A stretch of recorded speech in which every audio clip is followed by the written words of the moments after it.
my ability to connect, and plans to get and stay connected. Let me start off by saying that I was the one that was intimidated by social media some 3 to 4 years ago. Almost everyone I knew was on some sort of social application. There were tons to choose from, whether it was MySpace, LinkedIn, or even just the usual chat rooms. I would even stay away from the normal emailing on a daily basis. It appeared complicated and too time consuming. I had to make up my mind that it was time to keep up and overcome the fear of technology. With the ability to communicate with relatives or loved ones and the ability to get connected and stay connected, I could not pass the opportunity up. Many of the younger generation will never know what it means to run up your parents' phone bill during the summer months of your college career. After my first year of college, I met some pretty awesome people that I wanted to keep in touch with. Writing letters had already become a thing of the past due to the fact that you spent 10 months of your year taking notes by hand. So exchanging numbers was a thing to do before you left for the summer.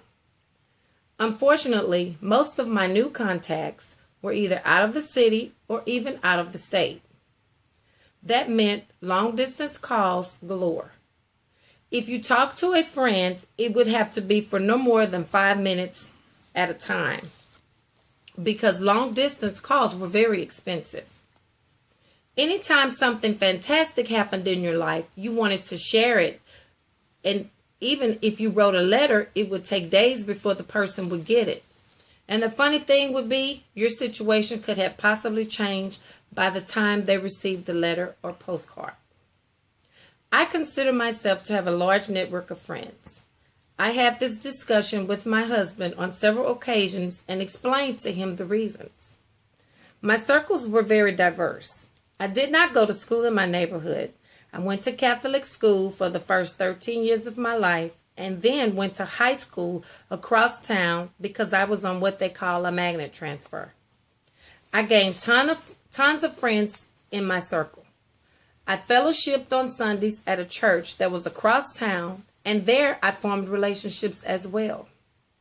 And back to where it all started, in my neighborhood.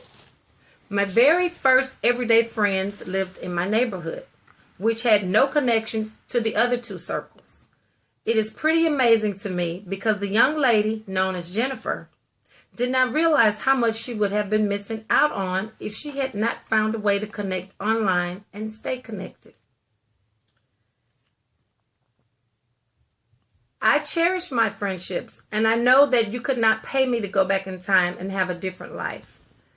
At the time, I did not realize the fact that going to a different school with my neighbors, going to a different school aside from the school that my neighbors went to, would mean different school vacations as well. As a child, you just cannot see the good side of something that you feel is bad. There is no such thing as a pro when you're dealing with a con. I come from a family of socialites. Being social is a gift in my opinion. I guess that is why I chose the communication studies degree. I love people, and I hardly ever have to push myself to be outgoing. I thrive on new connections and the daily interactions with people. To me, every day is a learning experience, and you learn something new about someone or something every day.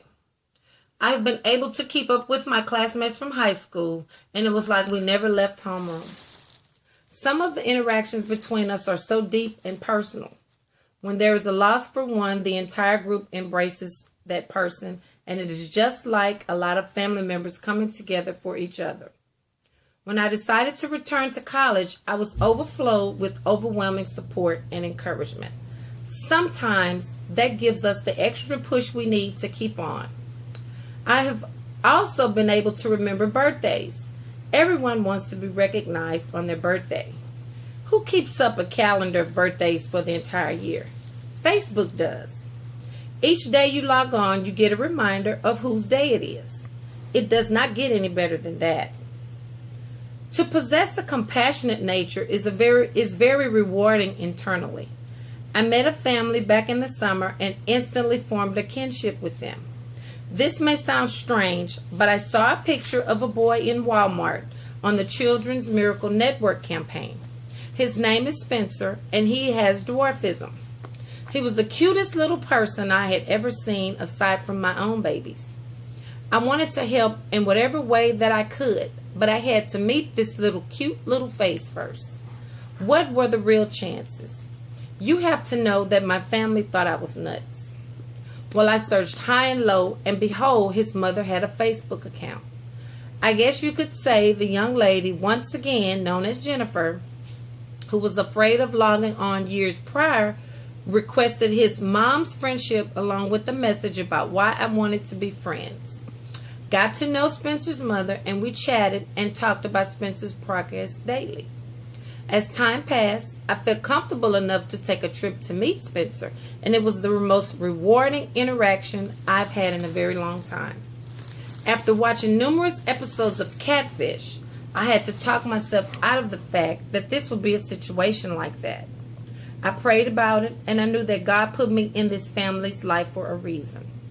The meeting was genuine, and it was like we knew each other for a lifetime. If it were not for social media, I probably would have gotten nowhere by writing a letter or even trying to make a phone call. I have built several connections in my 40-plus years of living, and I intend on continuing to create them.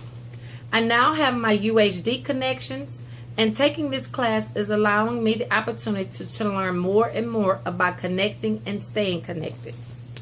I have to admit, I have never used YouTube for my own personal use. I have watched videos, and I honestly thought it was for people that were looking for careers in music and any other entertainment field. As I continue through life, I intend on building higher quality connections with people by volunteering my services and making time to share my reflections and personal experiences with those I consider my loved ones. I do realize it is always hard to pick up the phone and say hello or I love you. But life is easier now through technology, and all it takes is a phone, computer, tablet, or any other connection device. I equally hope to share my thoughts, emotions, and expressions verbally as well. By doing this, the genuineness will definitely be present because, after all, nothing beats a face-to-face conversation anyway. Try to get connected and stay connected. It's good for the soul.